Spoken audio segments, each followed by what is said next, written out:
Good evening my dear friends. This is your Subbarao sir. So మనం ఈ సెషన్లో నిరుద్యోగానికి సంబంధించినటువంటి రకాల గురించి మనం తెలుసుకోబోతున్నాం. సో మనం ప్రీవియస్ సెషన్లో మనం సైక్లిక్ అన్ఎంప్లాయ్మెంట్, ఫ్రిక్షనల్ అన్ఎంప్లాయ్మెంట్ అంటే చక్రీయ నిరుద్యోగిత, సంగృష్ట నిరుద్యోగిత, వరుపు నిరుద్యోగిత గురించి మనం తెలుసుకున్నాం. ఇప్పుడు నెక్స్ట్ ఇంకొక టైప్ ఏంటంటే నిరుద్యోగంలో మరొక టైప్ ఎక్కువగా అడగడానికి అవకాశం ఉన్నది. ముఖ్యంగా మనలాంటి అభివృద్ధి చెందుతున్న దేశాల్లో ఇది ప్రధానమైనటువంటి నిరుద్యోగిత. అదే వ్యవస్థాపూర్వక నిరుద్యోగిత. వ్యవస్థాపూర్వక నిరుద్యోగం లేదా నిరుద్యోగిత. దీని ఇంగ్లీష్లో స్ట్రక్చరల్ అన్ఎంప్లాయ్మెంట్ అంటారు. స్ట్రక్చరల్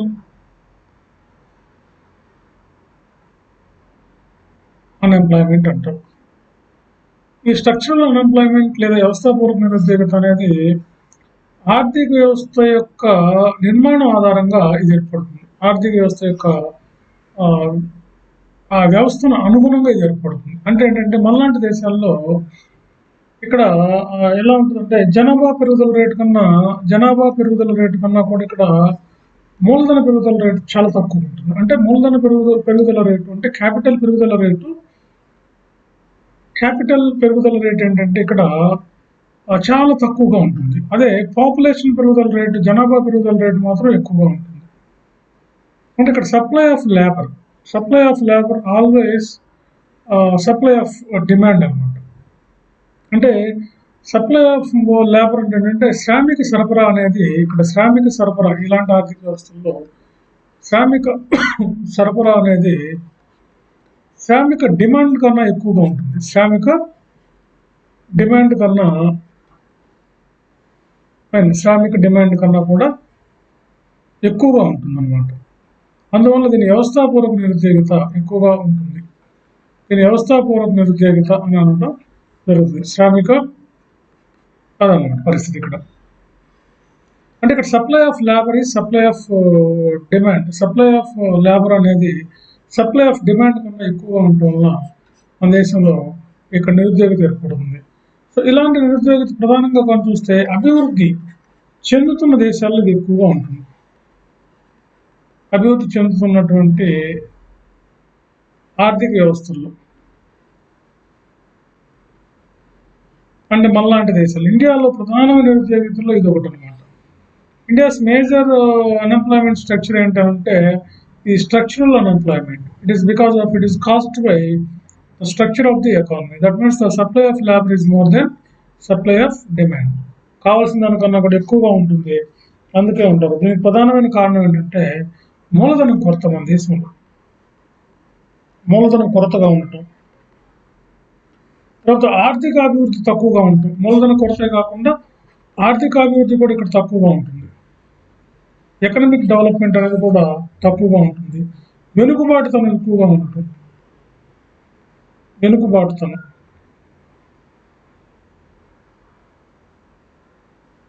ఎక్కువగా ఉండటం, ఇవన్నీ కూడా దీంట్లో ప్రధానమైనటువంటి అంశాలు అన్నమాట. అందుకే చాలా మంది ఏమంటారంటే ఈ స్ట్రక్చరల్ అన్ఎంప్లాయ్మెంట్ని ఓపెన్ అన్ఎంప్లాయ్మెంట్ అని అంటారు. దీనికి మరొక పేరు ఏంటంటే ఓపెన్ అన్ఎంప్లాయ్మెంట్ అని అర్థం. బహిరంగ నిరుద్యోగం, తెలుగులో ఓపెన్ అన్ఎంప్లాయ్మెంట్ అంటారు. దీని తెలుగులో బహిరంగ నిరుద్యోగిత అని కూడా అనవచ్చు. బహిరంగ నిరుద్యోగిత అంటాం. అందుకే ప్రముఖ ఆర్థికవేత్త దీన్ని ఏమందంటే ప్రముఖ ఆర్థికవేత్త శ్రీమతి జోన్ రాబిన్సన్ ఏమంటారంటే, జోన్ రాబిన్సన్ అనే economist, lady economist, zone Robinson అనేటువంటి మిసెస్ జోన్ రాబిన్సన్ అనేటువంటి ఎకానమిస్ట్ ఏముంటుందంటే దీన్ని మార్క్సియన్ అన్ఎంప్లాయ్మెంట్ అంటారు. మార్క్సియన్ అంటే కార్ల్ మార్క్స్ చెప్పేటటువంటి అన్ఎంప్లాయ్మెంట్, ఆయన చెప్పినటువంటి విధానం మార్క్సియన్ అన్ఎంప్లాయ్మెంట్ అని చెప్పి అంటారని చెప్పి ఆమె వివరించింది అనమాట. వ్యవస్థాపూర్వక నిరుద్యోగానికి కారణం మూలధనం ఉంటున్నాం కాబట్టి మూలధనం పెంచడం కోసం ప్రభుత్వాలు ఇక్కడ పనిచేస్తాయి. ఇక్కడ ఈ అభివృద్ధి చెందిన దేశాల్లో నిరుద్యోగం ఎప్పుడు కూడా తాత్కాలికంగా ఉంటుంది. ఇది డెవలప్డ్ కంట్రీస్లో. మన దేశంలో ఏంటంటే నిరుద్యోగం అనేది పర్మనెంట్, శాశ్వతంగా ఉంటుంది. మనలాంటి దేశాలు ఇది శాశ్వతమైనది. కాబట్టి అభివృద్ధి చెందుతున్న దేశాల్లో నిరుద్యోగిత వ్యవస్థాపూర్వమైనది. కాబట్టి దీన్ని తొలగించడం కోసం ప్రభుత్వాలు అనేక రకాలుగా కృషి చేస్తూ ఉంటారు. కాబట్టి ఇది ఒకటి మనకున్నటువంటి ప్రధానమైన నిరుద్యోగాల్లో వ్యవస్థాపూర్వక నిరుద్యోగిత ఒకటి. వ్యవస్థాపూర్వక అనేది ఒక ఇంపార్టెంట్. దీని మీద ఎప్పుడు క్వశ్చన్ అడుగుతుంటారు. దీన్ని ఓపెన్ అన్ఎంప్లాయ్మెంట్ అని, అదేవిధంగా దీన్నే మనకి ఓపెన్ అన్ఎంప్లాయ్మెంట్ అని కూడా అంటారు అన్నమాట. Okay, clear. రాబిన్సన్ ఏమంటుంది? Marxian unemployment. మనకి ఎలాంటి ప్రశ్నలు రావచ్చు అంటే, భారతదేశంలో ఈ క్రింది వాళ్ళలో ప్రధానమైన నిరుద్యోగిత లక్షణం కలిగినది ఏ నిరుద్యోగం అంటే స్ట్రక్చరల్ అన్ఎంప్లాయ్మెంట్. ఓపెన్ అన్ఎంప్లాయ్మెంట్ అంటే ఏంటి అంటారు. ఆర్థిక వ్యవస్థకు అనుగుణంగా, ఎందుకంటే మన దేశంలో జనాభా ఎక్కువ ఉంటారు, మూలధనం తక్కువ ఉంటుంది, పెట్టుబడులు తక్కువ ఉంటాయి. అందువల్ల మన దేశంలో అన్ని వెనుకబడతానికి గురవుతాం, వెనుకబడిపోయి ఉంటాం. వీటన్నిటి దృష్ట్యా చూస్తే ఓపెన్ అన్ఎంప్లాయ్మెంట్ అనేది మన దేశంలో, లేదా స్ట్రక్చరల్ అన్ఎంప్లాయ్మెంట్ అనేది మన దేశంలో ఎక్కువగా ఉంది. ఎందుకంటే supply of labour is always more than supply of demand అనమాట. ఈ శ్రామికులు ఎప్పుడు కూడా ఎక్కువగా ఉంటుంది, డిమాండ్ కన్నా కావాల్సిన దానికన్నా ఉంటుంది. చూడండి, ప్రభుత్వ ఉద్యోగాలు ఇప్పుడు మనకి గ్రూప్ 1, గ్రూప్ 2 లాంటి ఉద్యోగాలు చూడండి, అక్కడ వేకెన్సీస్ ఏమో మనకి తక్కువగా కనిపిస్తూ ఉంటాయి, కానీ అప్లై చేసే వాళ్ళు మాత్రం లక్షల్లో ఉంటారు, కాంపిటీషన్. ఇదే మనకి స్ట్రక్చరల్ అన్ఎంప్లాయ్మెంట్ అంటే. దీనికి కారణం ఏంటంటే ఇక్కడ మూలధనం లేకపోవడం, పరిశ్రమల అభివృద్ధి లేకపోవడం, ఇలాంటి అనేక రకాల కారణాలు ఉన్నాయని చెప్పి మనం చెప్పొచ్చు అనమాట. నెక్స్ట్ మనకి అన్ఎంప్లాయ్మెంట్లో మనకి ఇంకొక రకమైనటువంటి అన్ఎంప్లాయ్మెంట్ ఏంటంటే, మనం కానీ చూసినట్లయితే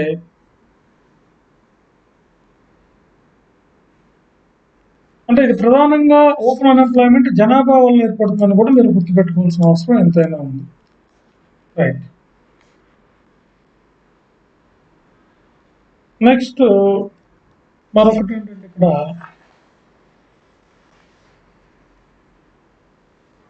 సీజనల్ అన్ఎంప్లాయ్మెంట్. మరొక ముఖ్యమైనది ఏంటంటే మనకి సీజనల్ అన్ఎంప్లాయ్మెంట్. దీని ఇంగ్లీష్లో సీజనల్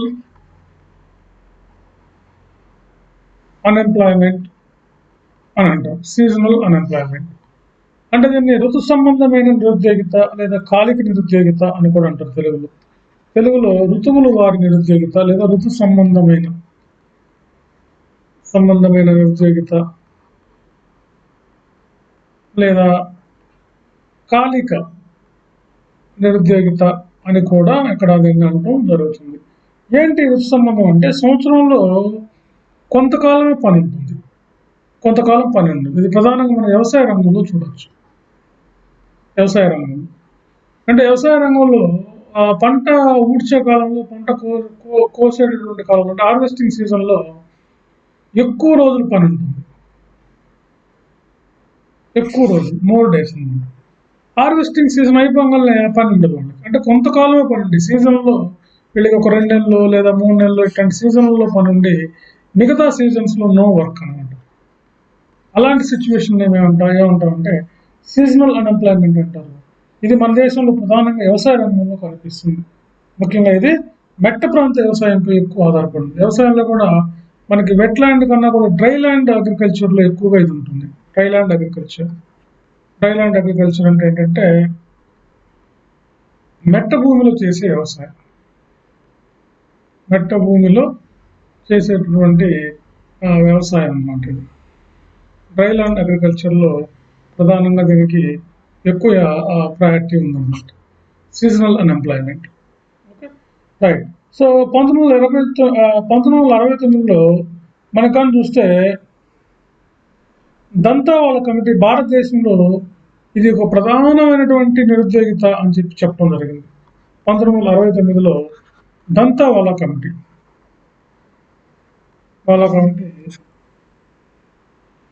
భారతదేశంలో ఇది ఒక ప్రధానమైన నిరుద్యోగిత, భారతదేశంలో ఇది ఒక ప్రధానమైన నిరుద్యోగిత అని చెప్పి మనకు దంతావాల కమిటీ చెప్పడం జరిగింది. ఎక్కువగా ఉంది అంటే వాస్తవంగా ఎక్కువగా ఉందని చెప్పి కాదని చెప్పింది. కాకపోతే ఇది వాస్తవం కాదని చెప్పి తర్వాత ఎకానమిస్టులు చాలా మంది మనకి చెప్పడం జరిగింది.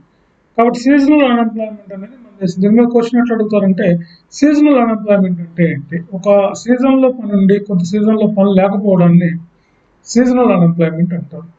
సీజనల్ అన్ఎంప్లాయ్మెంట్ ప్రధానంగా ఏ రంగంలో కనిపిస్తుంది అంటే మనకి వ్యవసాయ రంగంలో ఎక్కువగా కనిపిస్తుంది సీజనల్ అన్ఎంప్లాయ్మెంట్. అందుకే మనకి దంతావాల కమిటీ కూడా అదే చెప్తుంది, భారతదేశంలో ఇది ఎక్కువగా ఉంది అని చెప్తుంది ఆ కమిటీ. అయితే కొంతమంది ఆర్థికవేత్తలు ఇదంతా ఎక్కువగా ఏం లేదు అని చెప్పి అంటున్నారు. అయినప్పటికీ మనం చూడొచ్చు వ్యవసాయ రంగంలో గ్రామీణ ప్రాంతాల్లో ఎక్కువగా ఇది కనిపిస్తుంది, క్లియర్ అనమాట. నెక్స్ట్ మరొక ముఖ్యమైనటువంటి నిరుద్యోగం ఏంటంటే టైప్స్లో ఇంకొకటి ఎక్కువగా అడగడానికి గ్రూప్ 1 మెయిన్స్లో కానీ గ్రూప్ సివిల్ సర్వీసెస్లో కానీ ఎక్కువగా అడగడానికి అవకాశం ఉన్నది disguised unemployment. Disguised unemployment disguised unemployment అంటే అర్థం ఏంటంటే ప్రచ్ఛన్న నిరుద్యోగిత. ప్రచ్ఛన్న నిరుద్యోగిత అంటారు. అంటే ఒక పనిని అవసరానికి మించి ఎక్కువ మంది చేయటం. ఉదాహరణకి 1 ఎకరా వరి పొలాన్ని ఒక 40 మంది దాన్ని కట్ చేయగలరు అనుకున్నాం ఒక రోజులో. 1 ఎకరా వరి పొలాన్ని 40 మంది ఒక రోజులో కట్ చేయగలరు. అదే 1 ఎకరా వరి పొలాన్ని 60 మంది ఒక రోజులోనే కట్ చేస్తారు. అంటే ఇక్కడ మార్జినల్ ఫార్మర్స్ అంటే అదనపు శ్రామికులు ఎంత? 20 మంది ఉన్నారు. ఈ 20 మంది ప్రొడక్టివిటీ ఎంత? 0. ఎందుకంటే ఈ 40 మంది అయినా ఎకరాన్ని కట్ చేస్తారు, 60 మంది అయినా కానీ 1 ఎకర్ ల్యాండ్ మాత్రమే మనకి కట్ చేయగలుగుతున్నారు. కాబట్టి మోర్ అన్ఎంప్లాయీస్ ఎక్కువ మంది ఇక్కడ ఉన్నారు. ఇది మన గ్రామీణ ప్రాంతాల్లో ఉన్నటువంటి ప్రధానమైన నిరుద్యోగం ఏంటంటే ఈ ప్రచ్ఛన్న నిరుద్యోగిత అని చెప్పి మనకి ఎకానమిస్టులు చెప్పడం జరిగింది అనమాట. ప్రచ్ఛన్న నిరుద్యోగిత అనేది మన దేశంలో ప్రధానమైనటువంటి నిరుద్యోగిత, ముఖ్యంగా వ్యవసాయ రంగంలో ఉంది. ఎక్కువగా ఉన్నటువంటి నిరుద్యోగిత అని చెప్పి మనకు ఆర్థికవేత్తలు డిస్గైజ్డ్ అన్ఎంప్లాయ్మెంట్ గురించి చెప్పడం జరిగింది. దీన్ని ఇంకొక పేరుగా చూస్తే దాగి ఉన్న నిరుద్యోగిత అని కూడా అంటారు. దీన్ని మనకి దాగి ఉన్న నిరుద్యోగిత అంటే ఇది అండర్ కవర్ అనమాట. దాగి ఉన్నటువంటి నిరుద్యోగిత అని చెప్పి చెప్పడం జరిగింది. అవసరానికి మించి ఎక్కువ మంది పనిచేస్తారు. సో దీని యొక్క ఉపాంత ఉత్పాదకత 0 అన్నారు. ఎన్నిసార్లు అడిగారు? ప్రచ్ఛన్న నిరుద్యోగితలోనే ఉపాంత శ్రామికుల యొక్క నిరుద్యోగిత ఏంటంటే 0 అన్నమాట. 0కి సమానం, ఇట్ ఈస్ ఈక్వలెంట్ టు 0 అని చెప్పి మనం చెప్పొచ్చు అనమాట. తర్వాత ఇది కానీ చూస్తే మొదటిసారిగా దీన్ని ఎవరు ప్రవేశపెట్టారంటే దీన్ని శ్రీమతి జోన్ రాబిన్సన్ అనే ఎకానమిస్ట్ ఫస్ట్ అనే లేడీ ఎకానమిస్ట్, ఈమె దీని గురించి మొదట ప్రస్తావించడం జరిగింది అనమాట. రగ్నార్ మార్క్స్ అనే ఎకానమిస్ట్ ఏమంటాడంటే ప్రచ్ఛన్న నిరుద్యోగులను నిజ పొదుపుగా ఉపయోగించి మూలధన కల్పనకు దోహదం చేయొచ్చు అని చెప్తున్నారు. అంటే రగ్నార్ మార్క్స్ అనేటువంటి ఇంకొక ఎకానమిస్ట్ ఏం చెప్తున్నారంటే రగ్నార్ మార్క్స్ ప్రచ్ఛన్న నిరుద్యోగాల్లో ఉన్నటువంటి అదనపు శ్రామికులను ఉపయోగించి మనం అదనంగా పొటెన్షియల్ సేవింగ్స్ అంటే నిజమైనటువంటి పొదుపును, పొటెన్షియల్ సేవింగ్స్ అంటే నిజమైనటువంటి పొదుపును మనం ప్రోత్సహించవచ్చు అని చెప్పి మనకి చెప్తున్నారు. ఇలాంటి క్వశ్చన్ కూడా మనం ఎక్స్పెక్ట్ చేయొచ్చు. రగ్నార్ మార్క్స్ ప్రకారం పొటెన్షియల్ సేవింగ్స్ అసలు ఫస్ట్ ఈ కాన్సెప్ట్ తీసుకొచ్చిందే మనకి శ్రీమతి జాన్ రాబిన్సన్ అనేటువంటి ఎకానమిస్ట్ అనమాట. రైట్. మన దేశంలో ప్రచ్ఛన్న నిరుద్యోగితకు సంబంధించి ఇటీవల మన ఆర్థికవేత్తలైనటువంటి శకుంతల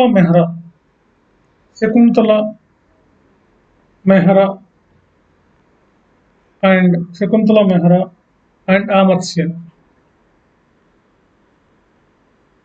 వీరు దీని గురించి సంబంధించినటువంటి అంచనాలు వేసి దీన్ని లెక్కించడానికి మన వాళ్ళు ప్రయత్నం చేశారు. Okay, right. కాబట్టి ఇది ఒకటి మనకు ఉన్నటువంటిది. ప్రచ్ఛన్న నిరుద్యోగిత మీద క్వశ్చన్ లేకుండా మనకి గ్రూప్ 1 ప్రిలిమ్స్ కానీ లేకపోతే గ్రూప్ 2 కానీ, గ్రూప్ 2లో అయితే 2-3 క్వశ్చన్లు ఎక్స్పెక్ట్ చేయొచ్చు మనం దీని నుంచి.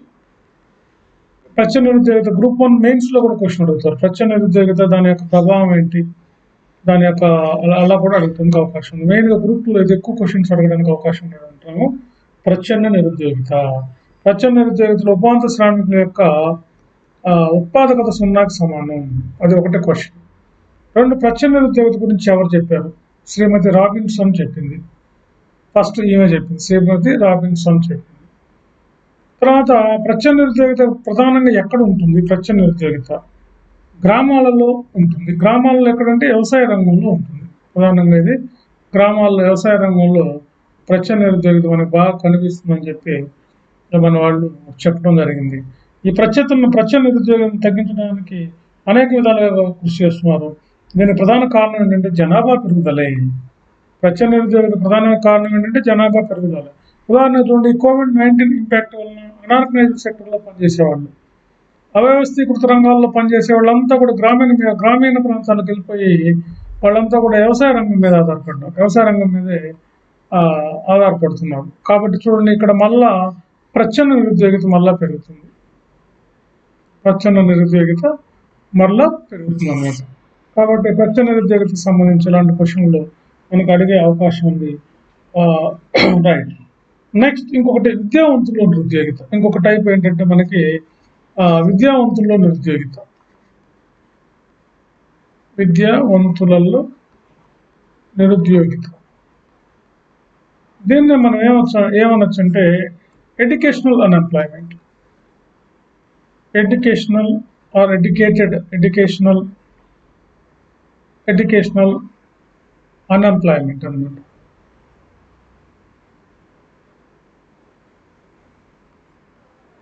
ఎడ్యుకేషనల్ అన్ఎంప్లాయ్మెంట్ అంటే ఏంటంటే ఇక్కడ రోజు రోజుకి మన దేశంలో విద్య పెరుగుతూ వలన ఆ విద్య వలన సరైనటువంటి ఉపాధి అవకాశాలు దొరకటం లేదు. సో అందుకని దీన్ని విద్యావంతుల్లో నిరుద్యోగిత అంటారు. ఇటీవల కాలంలో అంటే దీన్ని ఇంకోలా కూడా చెప్పచ్చు మనం, మెట్రికులేషన్ అంతకన్నా పైన చదివినటువంటి వాడు, మెట్రికులేషన్ అంతకన్నా పైన చదివినటువంటి వాళ్ళు అందరినీ కూడా విద్యావంతుల్లో నిరుద్యోగిత అంటారు.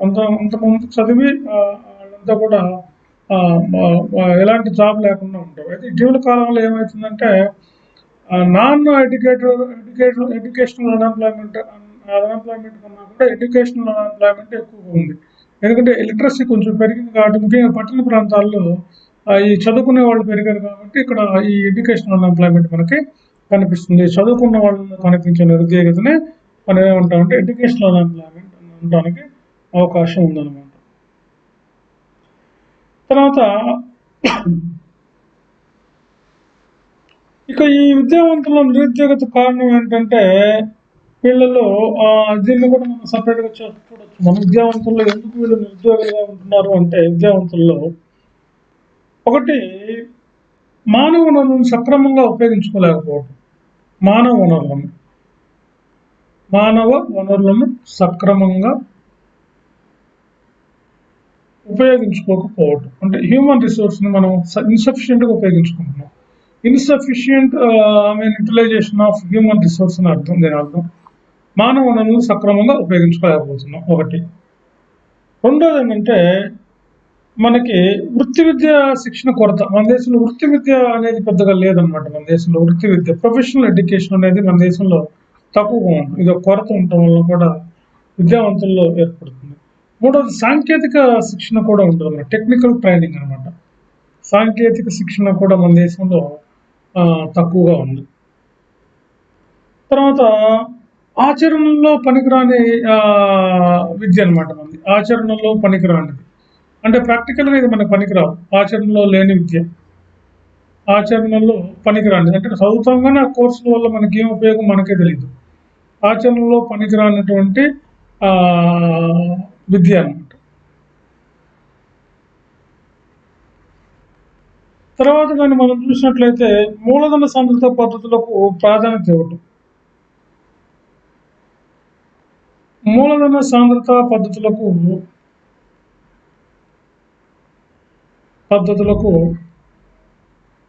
ప్రాధాన్యతనివ్వడం. మూలధన సాంద్రత పద్ధతులకు ప్రాధాన్యత. మూలధన సాంద్రత పద్ధతులు అంటే ఏంటంటే మిషన్ మేడ్ ఉపయోగించడం అనమాట. అంటే మనం ఆర్థిక వ్యవస్థలో యంత్రాలను వాటిని ఉపయోగించుకునే వస్తువులు ఉత్పత్తి చేసినట్టయితే దాన్ని మూలధన సాంద్రత పద్ధతిలో ఉంటారు. యాక్చువల్గా మన దేశం లేబర్ ఇంటెన్సివ్ ఇండస్ట్రీస్ అనమాట. లేబర్ ఇంటెన్సివ్ అయితే ఇక్కడికి వచ్చేసరికి ఇది క్యాపిటల్ ఇంటెన్సివ్ అవుతుంది. సో క్యాపిటల్ ఇంటెన్సివ్ ప్రవేశపెట్టడం వల్ల ఏమవుతుందంటే మన దేశంలో నిరుద్యోగం ఏర్పడుతుంది, క్యాపిటల్ ఇంటెన్సివ్ ఏర్పడటం వల్ల. తర్వాత గోల్డెన్ షేక్ హ్యాండ్ పథకాలు ప్రవేశపెట్టాం. గోల్డెన్ షేక్ హ్యాండ్ అంటే స్వచ్ఛందంగా పదవి విరమణ అనమాట. గోల్డెన్ షేక్ హ్యాండ్ అని చెప్పి గవర్నమెంట్ దీన్ని తీసుకొచ్చింది. షేక్ హ్యాండ్ స్వచ్ఛందంగా పదవి విరమణ చేయడానికి కూడా గోల్డెన్ షేక్. ఇవన్నీ ఏంటంటే విద్యావంతుల్లో నిరుద్యోగత గల కారణాలు ఏంటి అని అడుగుతారు నన్ను క్వశ్చన్. విద్యావంతుల్లో నిరుద్యోగానికి గల కారణాలు. తర్వాత మనం ఇవి ప్రధానంగా మనకి ఉన్నటువంటి విద్యావంతుల నిరుద్యోగం ఎందుకు ఉందంటే వీటన్నిటి వల్ల ఉందని మనం చెప్పొచ్చు. కాబట్టి విద్యావంతుల నిరుద్యోగత అనేది ప్రస్తుతం ఒక ప్రధానమైనటువంటి సమస్యగా అవతరించింది మన దేశంలో. ఎందుకంటే అందరికి ఎడ్యుకేషన్ పెరగడం, మెట్రికులేషన్ పైన చదవడం, అందరూ ఖాళీగా ఉండటం అనేది మనం గమనించవచ్చు. తర్వాత మరలా మనకు కానీ చూసినట్లయితే పారిశ్రామిక నిరుద్యోగిత.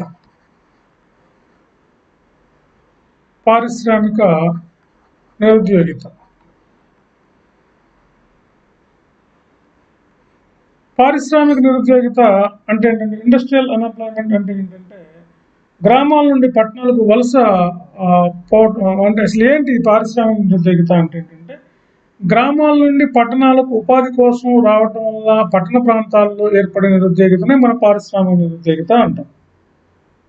ఓకే, అంటే వ్యవసాయ రంగంలో ఉత్పత్తి కార్యకలాపాలు, వ్యవసాయ రంగంలో పనులు లేకపోవడం వల్ల వ్యవసాయ రంగం నుంచి పారిశ్రామిక రంగానికి ఫ్యాక్టరీలో ఉపాధి పొందడం కోసం గ్రామాల నుంచి పట్టణాలకు తరలి వెళ్తూ ఉంటారు. ఇండస్ట్రియల్ అన్ఎంప్లాయ్మెంట్ అంటారు దీన్ని ఇంగ్లీష్లో. అందువల్ల అక్కడ ఇండస్ట్రియల్ సెక్టర్లో ఏర్పడేటటువంటి నిరుద్యోగం అనమాట ఇది. ఇండస్ట్రియల్ సెక్టర్లో ఏర్పడేటటువంటి నిరుద్యోగం ఇండస్ట్రియల్ అన్ఎంప్లాయ్మెంట్ అంటారు. అంటే దీనికి కారణం ఏంటంటే గ్రామాల నుంచి, రూరల్ నుంచి అర్బన్ ఏరియాస్కి షిఫ్ట్ అవ్వటం, మైగ్రేట్ అవ్వటం కూడా ఒక రీజన్ అని చెప్పి మనం చెప్పచ్చు.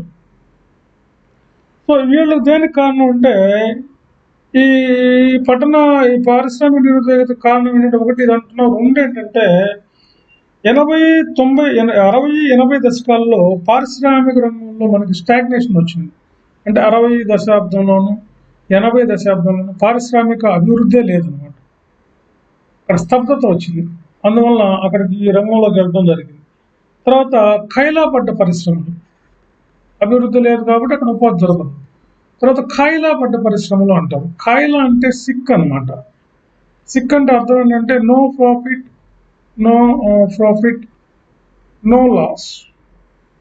నో లాస్ ఆర్గనైజేషన్లో మనం ఏమంటామంటే ఖాయిలా పడ్డ పరిశ్రమలు అని చెప్పి మనం అంటాం. సో లేదంటే కంప్లీట్గా లాస్ట్ 3 years నుంచి నష్టాల్లో నడుస్తున్న పరిశ్రమ కూడా మనం సిక్ లేదా ఖాయిలా పడ్డ పరిశ్రమలు అంటాం. లాస్ట్ 3 years నుంచి no profits and no losses అనమాట. That kind of industries called as ఖాయిలా ఇండస్ట్రీస్ అంటారు. ఓకే, క్లియర్ అనమాట. నెక్స్ట్ అధిక సిబ్బందిని తొలగించడం.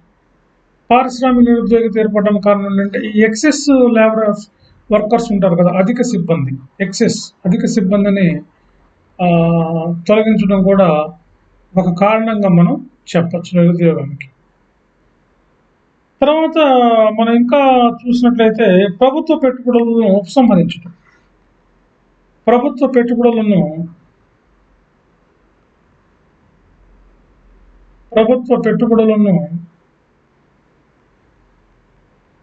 ఉపసంహరించడం.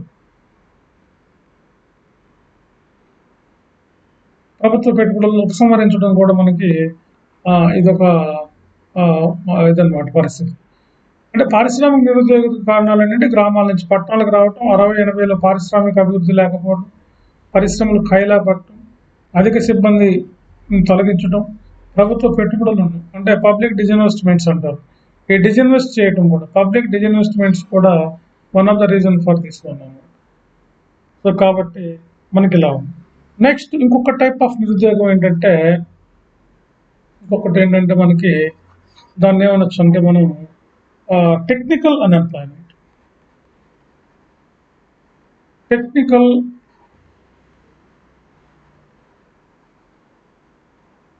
అన్ఎంప్లాయ్మెంట్. దీన్ని మనం సాంకేతిక నిరుద్యోగిత అని కూడా అంటాము. సాంకేతిక నిరుద్యోగిత. ఈ టెక్నికల్ అన్ఎంప్లాయ్మెంట్ ఏంటంటే దేశంలో ఆర్థిక వ్యవస్థలో నూతన సాంకేతిక పరిజ్ఞానాన్ని ప్రవేశపెట్టడం. నూతన సాంకేతిక పరిజ్ఞానాన్ని ప్రవేశపెట్టడం వల్ల ఏమైందంటే ఆర్థిక వ్యవస్థలో ఉపాధి పోతుంది. సాంప్రదాయ స్థానంలో నూతన పద్ధతి అంటే replacement of new technology in the place of conventional technology. నూతన సంప్రదాయాలను ప్రవేశపెట్టడం వల్ల, నూతన సాంకేతిక పరిజ్ఞానాన్ని ప్రవేశపెట్టడం వల్ల ఉపాధిని కోల్పోతాం. ఉదాహరణకి ఒకప్పుడు రిక్షా లాగేవాళ్ళు ఉండేవాడు, మనుషులే రిక్షా లాగేవాడు. ఇప్పుడు ఆటో రిక్షాలు వస్తున్నాయి. ఒకప్పుడు మామూలుగా మాన్యువల్గా జరిగే ఇప్పుడు అంతా కూడా కంప్యూటర్లు ప్రవేశపెట్టడం. ఆర్థిక వ్యవస్థలో కంప్యూటర్స్ ప్రవేశపెట్టడం వల్ల ఆ రంగాల్లో వస్తుంది. ఎందుకంటే అంతకుముందు టైప్ ఉండేది, టైప్ ఇన్స్టిట్యూట్లు ఉండేవి. టైప్ బదులు ఇప్పుడు ఏమి తీసుకొచ్చారు, మనకి కంప్యూటర్ ఇన్స్టిట్యూట్లు వచ్చాయి. కాబట్టి ఇది రీప్లేస్ చేసి దీన్ని పెట్టారు. ఈ టెక్నాలజీ పెట్టడం వల్ల ఇంతకుముందు టైప్ ఇన్స్టిట్యూట్లో 10 మంది పనిచేసేవాళ్ళు, కంప్యూటర్ అయితే ఒకటే చేస్తుంది అంత పని.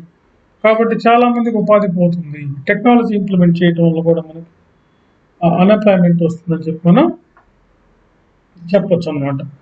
నెక్స్ట్ ఇంకొకటి ఏంటంటే ఇన్వాలంటరీ అన్ఎంప్లాయ్మెంట్. ఇన్వాలంటరీ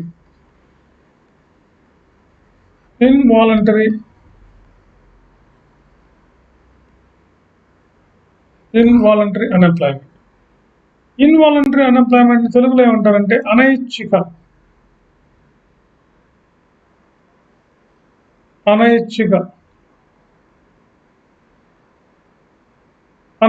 నిరుద్యోగిత. అంటే అమల్లో ఉన్న వేతనం వద్ద పనిచేయడానికి సిద్ధపడినప్పటికీ పని దొరకనటువంటి స్థితి అనమాట. అంటే అమల్లో ఉన్న ప్రజెంట్ కోర్సులో ఉన్నటువంటి ఎంప్లాయ్మెంట్ దొరికినప్పటికీ పని చేయడానికి వీళ్ళు సిద్ధంగా ఉన్నప్పటికీ పని దొరకలేదు అనుకోండి. ఇన్వాలంటరీ అంటే అదనమాట. అంటే అమల్లో ఉన్న వేతనం వద్ద పనిచేయడానికి సిద్ధపడినప్పటికీ పని దొరకని పరిస్థితిని అనైతిక నిరుద్యోగిత లేదా స్వచ్ఛంద నిరుద్యోగిత అని కూడా అంటారు. స్వచ్ఛంద నిరుద్యోగిత. వాళ్ళు పని చేయగలరు, శక్తి ఉంటుంది, కోరిక ఉంటుంది, పని దొరుకుతుంది. కానీ అంటే ఇక్కడ ఇన్వాలంటరీ ఏంటంటే శక్తి ఉంటుంది, కోరిక ఉంటుంది, కానీ వాళ్ళు పని దొరకదు. దాన్ని ఇన్వాలంటరీ అంటారు. కీన్స్ దీనికి అధిక ప్రాధాన్యత ఇచ్చాడు. కీన్స్ వాలంటరీ అంటే స్వచ్ఛందంగా వాళ్ళు వదులుకోరు. ఇన్వాలంటరీ అంటే వాళ్ళకి పని కోసం వాళ్ళు ఎదురు చూస్తున్నప్పటికీ పని దొరకదు. దాన్ని ఇన్వాలంటరీ అన్ఎంప్లాయ్మెంట్ అంటారు. పెట్టుబడిదారు దేశాలకు ఎక్కువగా ఉంటుంది. పెట్టుబడిదారు దేశాలు అంటే డెవలప్డ్ ఎకానమీ. పెట్టుబడిదారి ఆర్థిక వ్యవస్థల్లో ఇది ఒక ప్రధానమైనటువంటి ఒకటనమాట. అంటే వాళ్ళు శక్తి ఉంది, కోరిక ఉంది, కానీ మార్కెట్లో పని దొరకట్లేదు. వేతనం వద్ద పనిచేయడం, అమల్లో ఉన్న వేతనం అంటే ప్రస్తుతం ఉన్న వేతనం వద్ద వీళ్ళు పనిచేయడానికి సిద్ధంగా ఉన్నప్పుడు కూడా వీళ్ళకి ఉపాధి దొరకపోవడం. కీన్స్ ఈ కింద వాళ్ళు దేనికి ప్రాధాన్యత ఇచ్చారని మీకు బిట్స్లో అడుగుతారు. అలా ఆబ్జెక్టివ్లు అడిగినప్పుడు ఈ దేనికి ప్రాధాన్యత ఇచ్చారంటే ఇన్వాలంటరీ అని చెప్పాలి. ఇన్వాలంటరీకి అధిక ప్రాధాన్యత ఇచ్చారు Keynes. Involuntary unemployment. Okay, clear అన్నమాట. నెక్స్ట్ పెట్టుబడిదారు దేశాల్లో ఎక్కువ ఉంటుంది. నెక్స్ట్ ఏంటంటే స్వచ్ఛంద నిరుద్యోగిత, వాలంటరీ అన్ఎంప్లాయ్మెంట్. స్వచ్ఛంద, ప్రతి type of employment is a question. స్వచ్ఛంద నిరుద్యోగిత అంటే అమల్లో ఉన్న వేతనం వద్ద పని దొరికినప్పటికీ వాళ్ళు పని చేయరు. అమలులో ఉన్న వేతనం వద్ద అంటే ఎంతకైనా వాళ్ళు మార్కెట్లో ఉన్నటువంటి అమలులో ఉన్న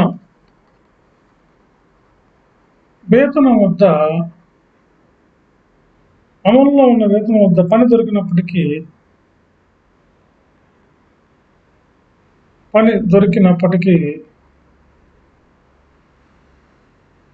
వాళ్ళు పని చేయకపోవడాన్ని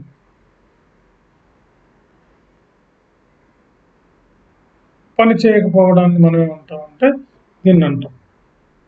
దీనికి కారణం ఏంటంటే రకరకాలే ఉంటాయి. వాళ్ళకి ఆ వర్క్ ఆఫ్ నేచర్ నచ్చకపోవడం, that means the nature of work నచ్చకపోవడం. ఇది వాలంటరీ అనమాట, వాలంటరీ అన్ఎంప్లాయ్మెంట్. ఆ నేచర్ నచ్చకపోవడం, ఎకాలజీ అక్కడ ఉన్నటువంటి కండిషన్స్ నచ్చకపోవడం, ఎన్విరాన్మెంటల్ కండిషన్స్, ఇంకా ఏదైనా మేనేజ్మెంట్ నచ్చకపోవడం, ఇట్ డజంట్ లైక్ అనమాట management, number of etcetera. Due to this all causes for their voluntary unemployment.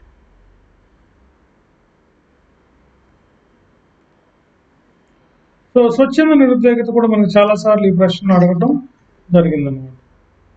తర్వాత మనకు ఇంకొకటి అండర్ అన్ఎంప్లాయ్మెంట్. ఇది కూడా మనకు ఒక ముఖ్యమైనటువంటిది. అండర్ అన్ఎంప్లాయ్మెంట్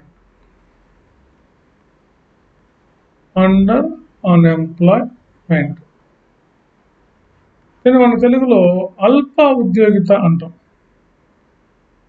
అల్ప ఉద్యోగిత, నిరుద్యోగిత అంటాం మనం. అండర్ అంటే కొంతవరకు ఉంటుంది అని అర్థం అనమాట. ఇది అల్ప ఉద్యోగిత అంటే పూర్తి సామర్థ్యం ఉపయోగించాల్సిన అవసరం లేకుండానే తక్కువ సామర్థ్యం ఉపయోగించి పనిచేయడాన్ని అల్ప ఉద్యోగిత అంటారు.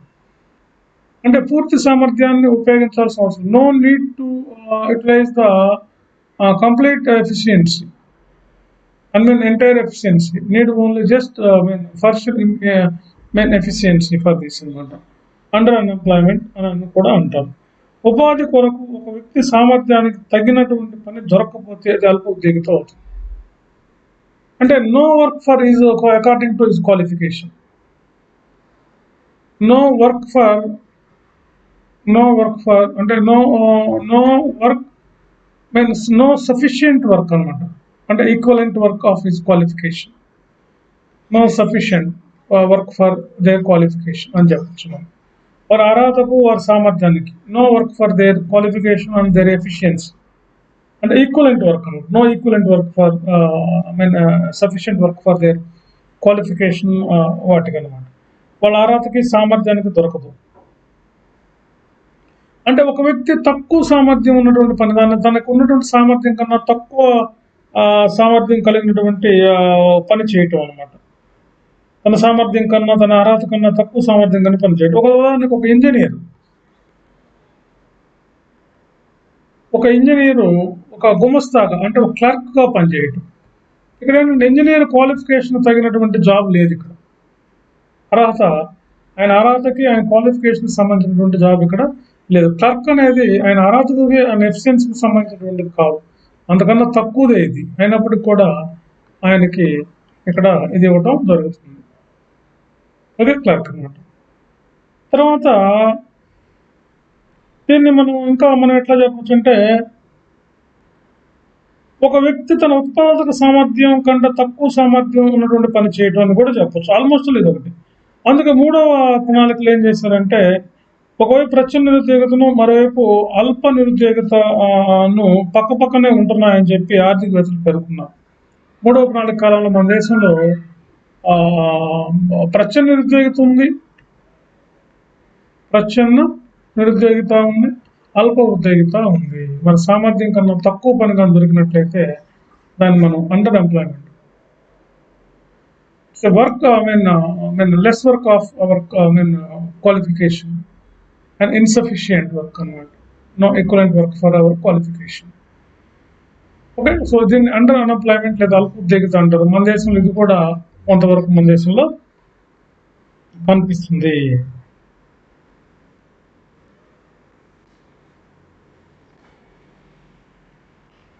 ఇంకా మనం నిరుద్యోగిత రకాలలో కానీ మనం చూసినట్లయితే,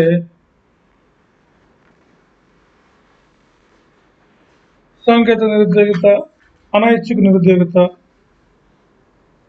అల్ప ఉద్యోగిత, సామర్థ్యం నైపుణ్యం కన్నా తక్కువ పర్లేదు.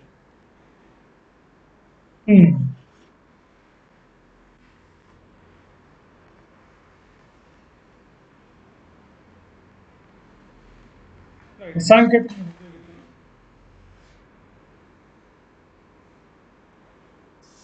ఇక్కడ మనం కొన్ని చెప్పచ్చు. భారత వ్యవసాయ రంగంలో ఉండే నిరుద్యోగిత ఏమో ప్రచ్ఛన్న నిరుద్యోగిత. భారత వ్యవసాయ రంగంలో ఉండే నిరుద్యోగిత ఏంటంటే ప్రచ్ఛన్న నిరుద్యోగిత. భారత పారిశ్రామిక రంగంలో నిరుద్యోగిత ఏమో పారిశ్రామిక నిరుద్యోగిత.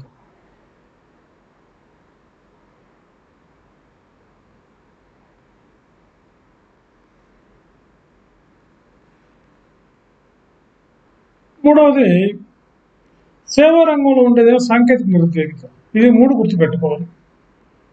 మన సేవా రంగంలో ఉండే నిరుద్యోగితనేమో సాంకేతిక నిరుద్యోగిత అంటారు.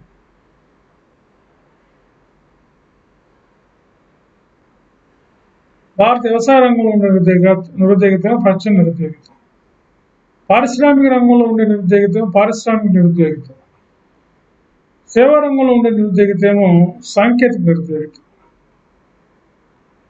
ఈ 3 గుర్తుపెట్టుకుంది. ఈ 3 కూడా చాలా చాలా ఇంపార్టెంట్ అనమాట.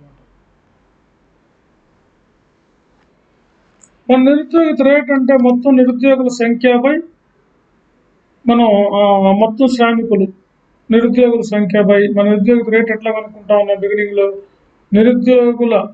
నిరుద్యోగుల సంఖ్య పై మొత్తం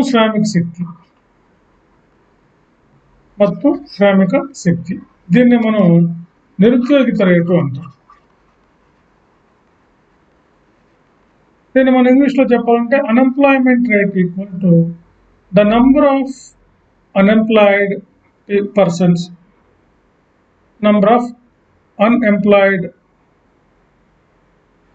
persons by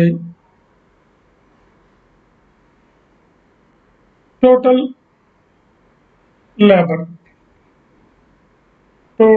labor force. ఇది అన్ఎంప్లాయ్మెంట్ రేట్ అనమాట. Okay, right. సో మన దేశంలో నిరుద్యోగిత అంచనాలు ఎలా ఉన్నాయి చూద్దాం. నిరుద్యోగం ఎట్లా అంచనా వేస్తున్నారు, నిరుద్యోగిత భావనలు ఏంటి మనం కొన్ని కానీ చూసినట్లయితే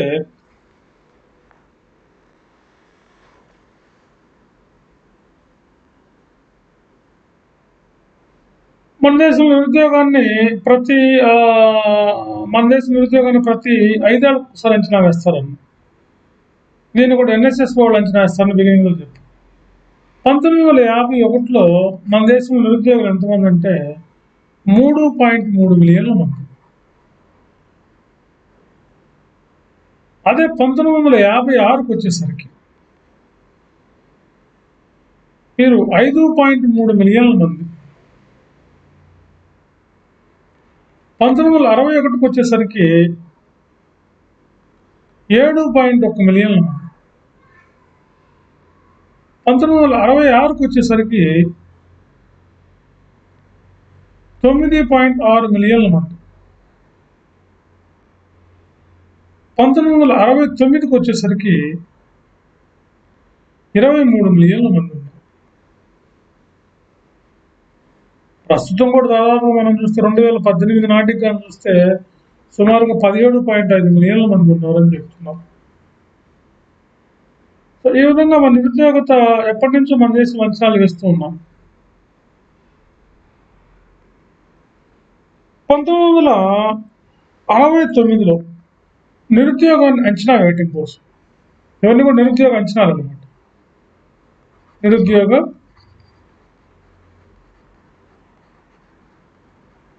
అంచనా 1969లో ML దంతావాలా కమిటీని ఒక కమిటీ వేశారు. ML దంతావాలా, దగ్గడవాళ్ళలాగా దంతావాలా కమిటీ. ఈ కమిటీ తన రిపోర్ట్ ఇస్తూ ఇండియాలో దీర్ఘకాలిక నిరుద్యోగిత, కాలిక నిరుద్యోగిత, ప్రచ్ఛన్న నిరుద్యోగిత తక్కువగా ఉన్నట్లు చెప్పింది. ఈ కమిటీ ఏం చెప్తుందంటే సీజనల్ అన్ఎంప్లాయ్మెంట్ అంటే కాలిక నిరుద్యోగిత ఏమో ఎక్కువ అని, ప్రచ్ఛన్న నిరుద్యోగిత ఏమో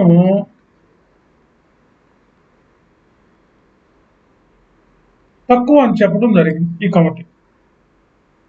తర్వాత 1973లో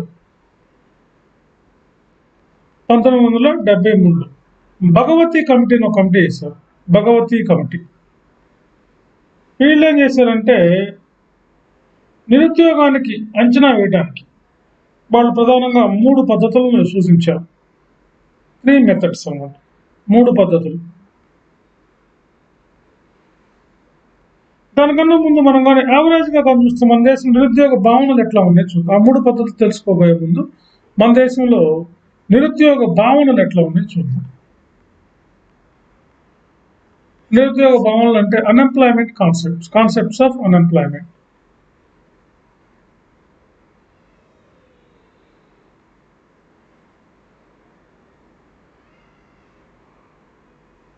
కాన్సెప్ట్స్ ఆఫ్ అన్ఎంప్లాయ్మెంట్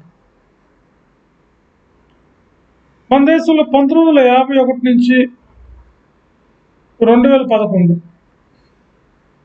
మధ్యగా చూస్తే జనాభా వృద్ధి రేటు 2.1% ఉంది. ఇదంతా కూడా వార్షిక వృద్ధి రేటు, అంటే సంవత్సరానికి వృద్ధి రేటు. అందుకని మనకి జనాభా బాగా పెరుగుతుంది కాబట్టి ఈ భగవతి కమిటీ నిరుద్యోగం కూడా పెరుగుతుందని చెప్పడంలో భాగంగా ఈ నిరుద్యోగ భవనాల కోసమే మనకి ఈ 72-73లో భగవతి కమిటీ 72-73లో భగవతి కమిటీ ఈ 3 ప్రధాన పద్ధతులను సూచించింది. ఏంటి ఆ 3 పద్ధతులు? నిరుద్యోగ అంచనా పద్ధతులు. ఇది మన గ్రూప్ 1లో కూడా ఏపీ గ్రూప్ 1లో 2016లో అడిగారు. నిరుద్యోగిత అంచనా పద్ధతులు ఎలా అంచనా వేస్తారు నిరుద్యోగాన్ని? ప్రస్తుతానికి మనం ఎన్ఎస్ఎస్ఓ వాళ్ళు ఇప్పటికి కూడా ఇదే పద్ధతిని అవలంబిస్తున్నారు నిరుద్యోగాన్ని అంచనా వేయడానికి. ఏంటంటే దీని ప్రకారం సాధారణ స్థితి నిరుద్యోగిత ఒకటి, సాధారణ స్థితి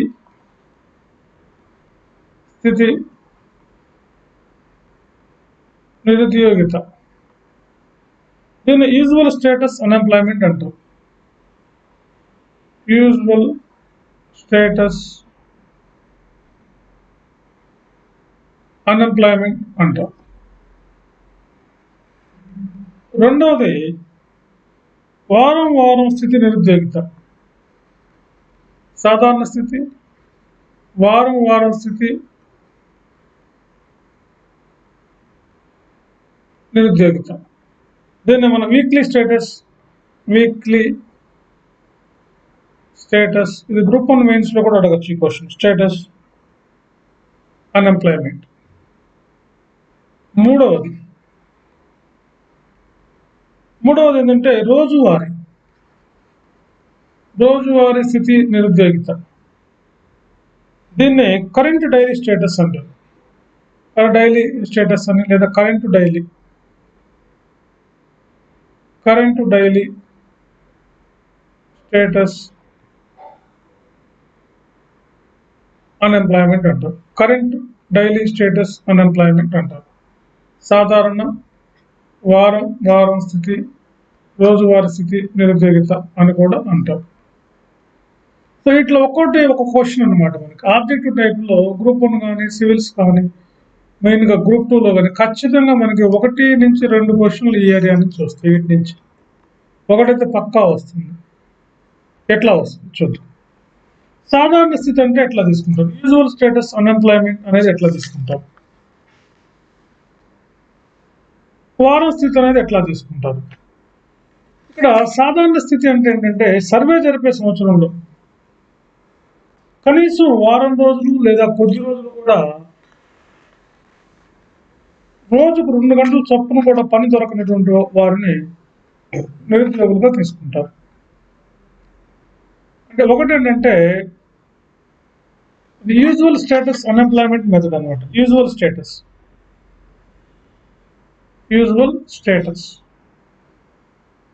అన్ఎంప్లాయ్మెంట్ మెథడ్. ఇందులో ఎట్లా తీసుకుంటారంటే సాధారణ స్థితి అంటారు తెలుగులో. వీళ్ళు ఎట్లా తీసుకుంటారంటే సర్వే జరిపేటటువంటి ఈ సంవత్సరంలో కనీసం అంటే a survey year no work for 1 week, కనీసం వారం రోజులు కూడా సర్వే జరిపే సంవత్సరంలో వారం రోజులు కూడా పని దొరకనటువంటి స్థితిని, వారం రోజులు కూడా పని దొరకనటువంటి స్థితిని, లేదా కనీసం 2 గంటల చొప్పున కూడా పని దొరకపోవడం ఆ వారంలో 2 గంటలు కూడా పని దొరకపోవడం. వారంలో సర్వే జరిపే సంవత్సరంలో వారంలో కనీసం 2 గంటలు కూడా పని దొరకనటువంటి స్థితిని యూజువల్ స్టేటస్ కింద తీసుకుంటాం. నెక్స్ట్ ఇది చాలా ఇంపార్టెంట్. ఎట్లా అంటే survey year those who are not able to get work for a week, a person who unable to get work 1 week in a survey year, who has not get employment 1 week for in a survey year, at least 1 week or 2 hours per day, వారంలో కనీసం 2 గంటలు కూడా పని దొరకకపోవడం అట్లా తీసుకుంటాం. రెండోది రోజువారీ స్థితి నిరుద్యోగిత. రెండోది అన్న రోజువారీ కాకుండా మనము రైట్ వీక్లీ వారం స్థితి నిరుద్యోగిత, వారం స్థితి వీక్లీ స్టేటస్.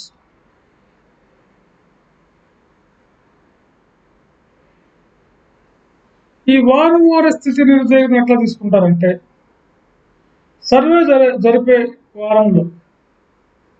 వారంలో ఒక్కరోజు కూడా పని, no work, a person no work 1 day of a week in the survey year, no 1 day of work, no work for 1 day of a week. అంటే ఒక సంవత్సరంలో ఒకసారి సర్వే జరిపే వారంలో ఒక్కరోజు కూడా పని దొరకనటువంటి వాడు. అంటే ఇక్కడ ఇయర్ కాకుండా వారం తీసుకున్నాం. No work for a week in a survey year, a person no work a week in a survey year. దాన్ని మనం వారం స్థితి నిరుద్యోగిత అని కూడా మనం అంటాం. తర్వాత ఫస్ట్ యూజువల్స్లో ఏంటంటే సంవత్సరంలో కనీసం ఒక వారం కూడా దొరకపాటు, కనీసం 2 రోజులు. రెండో దాంట్లో వారం రోజుల్లో కనీసం ఒక్కరోజు కూడా దొరకపోవడం, వారంలో ఒక్క రోజునే వారం స్థితి అని, వారానికి ఒక్క రోజు కూడా దొరకపోవడం. అక్కడేమో వారంలో కనీసం సంవత్సరంలో కనీసం ఒక వారం కూడా పని దొరకపోవడం.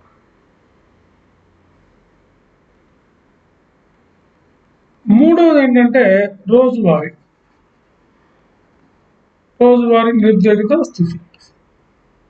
ఈ రోజువారీ స్థితి నిరుద్యోగిత కరెంట్ డైలీ స్టేటస్ అనేది సర్వే జరిపే వారాన్ని వదిలేసి, అంటే మొత్తం 12 దినాలు సర్వే జరిపే వారంలో 12 దినాలను వదిలేసి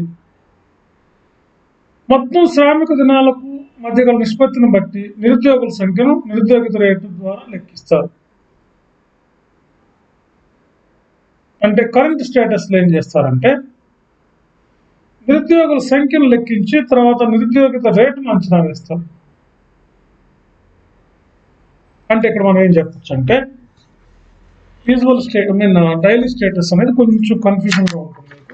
ఫస్ట్ దాంట్లో ఏంటంటే కనీసం ఒక సంవత్సరంలో వారం రోజులు కానీ 2 గంటలు కూడా పని దొరకపోవడం సర్వే ఇయర్లో.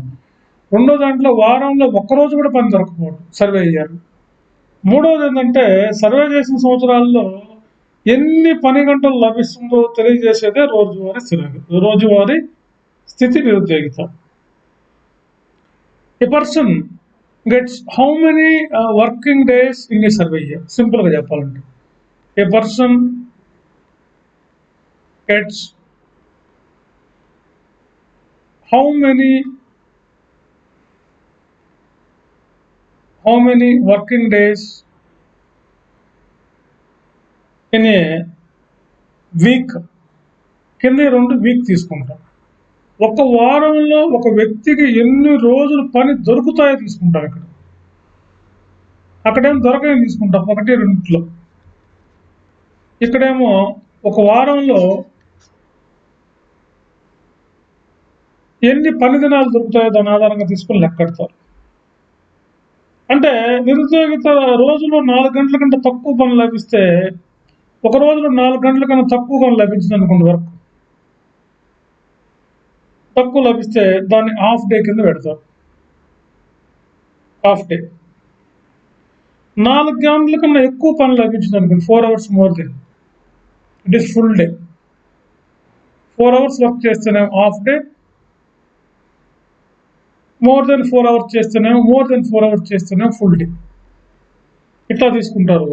అంటే ఒక పర్సన్ ఎన్ని రోజులు పని దొరుకుతుంది ఒక వారంలో అనేది తీసుకుంటారు. వారి స్థితిలో ఒక పర్సన్, ఒక వ్యక్తి సర్వే జరిగినటువంటి వారంలో కనీసం ఒక్కరోజు కూడా పని దొరకపోవడానికి వారి స్థితి నిరుద్యోగితో తీసుకుంటారు. యూజువల్ స్టేటస్లు ఎట్లా తీసుకుంటారంటే, ఒక సంవత్సరంలో కనీసం ఒక వారం, లేదంటే కనీసం 2 గంటలు కూడా పని దొరకనటువంటి, రోజుకు 2 గంటలు కూడా పని దొరకనటువంటి వాళ్ళని ఆధారంగా తీసుకుని లెక్కిస్తారు. ప్రస్తుతం మన దేశంలో ద మోస్ట్ అథెంటికేటెడ్ ఎన్ఎస్ఎస్ వాళ్ళు ఫాలో అవుతుంది ఏంటంటే, మనకి ఈ మెథడ్నే ఫాలో అవుతున్నారు.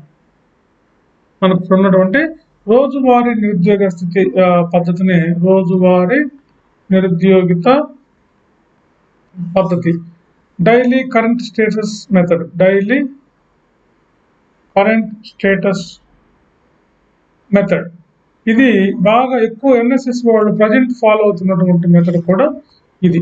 కాబట్టి క్లియర్ గుర్తుపెట్టుకోండి. యూజువల్ స్టేటస్ అన్ఎంప్లాయ్మెంట్ మెథడ్లో ఫస్ట్ దాంట్లో ఏంటంటే, ఒక సంవత్సరంలో ఒక వీక్ కూడా పని దొరకకపోతే, ఒక వీక్ కానీ 2 hours పర్ డే కానీ దొరకకపోతే సర్వే ఇయర్లో ఈ యూజువల్ స్టేటస్ కిందకి వస్తారు. రెండవది వీక్లీ స్టేటస్ అన్నాం. వీక్లీ స్టేటస్ అంటే ఏంటంటే, సర్వే జరిపే వారంలో కనీసం ఒక రోజు కూడా పని దొరకపోవడం, ఆ వారంలో no work for 1 day of a week. ఇక మూడోది కానీ చూసినట్లయితే డైలీని ఎట్లా తీసుకున్నాం, డైలీ స్టేటస్ అంటే ఎట్లా చెప్తున్నాం, సర్వే జరిపే వారంలో ఎన్ని గంటల పని దొరుకుతుందో తెలియజెప్పేది ఇది, ఎన్ని గంటలు అనమాట. ఇక్కడ సర్వే ఇయర్లో హౌ మెనీ డేస్ అన్నమాట అనేది ఇక్కడ మెయిన్.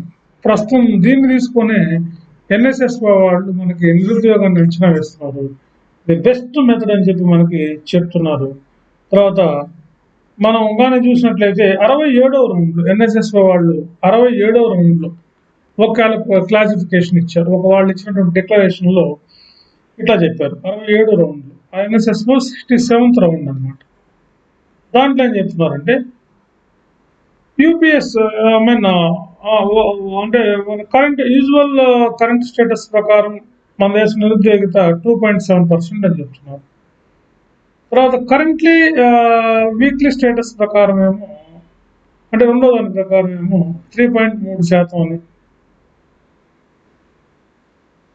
తర్వాత సిడిఎస్ ప్రకారం, కరెంట్ డైలీ స్టేటస్ ప్రకారం ఏమో 5.6% మన దేశం నిరుద్యోగిత ఉందన్నాము. ప్రస్తుతం 6.6 ఉందని చెప్పి మనకి ఎన్ఎస్ఎస్ వాళ్ళు లేటెస్ట్ రౌండ్లో మనకి 2020-21 రౌండ్లో చెప్తున్నారు. కాబట్టి యూజువల్ స్టేటస్ ప్రకారం ఏమో 2.7, అంటే సాధారణ స్థితిలో వారం నిరుద్యోగిత 3.7, అదేవిధంగా రోజువారీది ఏమో 5.6 అని చెప్పి మనం చెప్పచ్చు. అయితే ఇండియాలో సాధారణ స్థితి నిరుద్యోగిత కంటే వారం స్థితి నిరుద్యోగిత, ఈ రెండింటికంటే రోజువారీ నిరుద్యోగ స్థితి ఎక్కువగా ఉందని ఇవి చెప్తున్నాయి. అంటే ఏంటంటే, రోజువారీ నిరుద్యోగిత అనేది ఎక్కువగా ఉంది మనకి. ఫస్ట్ సాధారణ స్థితి నిరుద్యోగం కన్నా మనకి ఏది ఎక్కువ ఉందంటే వారం స్థితి నిరుద్యోగిత, సిడబ్ల్యూఎస్ ఎక్కువ ఉంది. దీనికన్నా కరెంట్ డైలీ స్టేటస్ అనేది ఎక్కువగా ఉంది. ఇది ఎన్నిసార్లు ప్లేన్స్లో అడగడం, రోజువారీ అని. ఇది ఒకసారి మీకు అర్థమైంది అనుకుంటాను. పదే చెప్పాను, ఒకసారి 2-3 సార్లు వినండి, మీకు ఈజీగా అర్థమైపోతుంది. ఖచ్చితంగా ఈ అన్ఎంప్లాయ్మెంట్ టైప్స్ కానీ, ఈ మెజర్స్ ఆఫ్ అన్ఎంప్లాయ్మెంట్ మీద కానీ ఖచ్చితంగా మనకి క్వశ్చన్స్ రిపీటెడ్గా మనకి ఏబిపిఎస్సి, టీఎస్పిఎస్సి ఎగ్జామ్స్లో అడగడం జరుగుతుంది friends. Okay, right. So this is the unemployment types and unemployment measurements అనమాట. Okay, right. సో నెక్స్ట్ క్లాస్లో మనం ఇంకొక దాని గురించి డిస్కస్ చేద్దాం. మీకు అర్థం కాకపోయినా దీన్ని 1-2 సార్లు మళ్ళీ ఈ వీడియో కానీ చూసినట్లయితే మీకు ఈజీగా అర్థమైపోతుంది.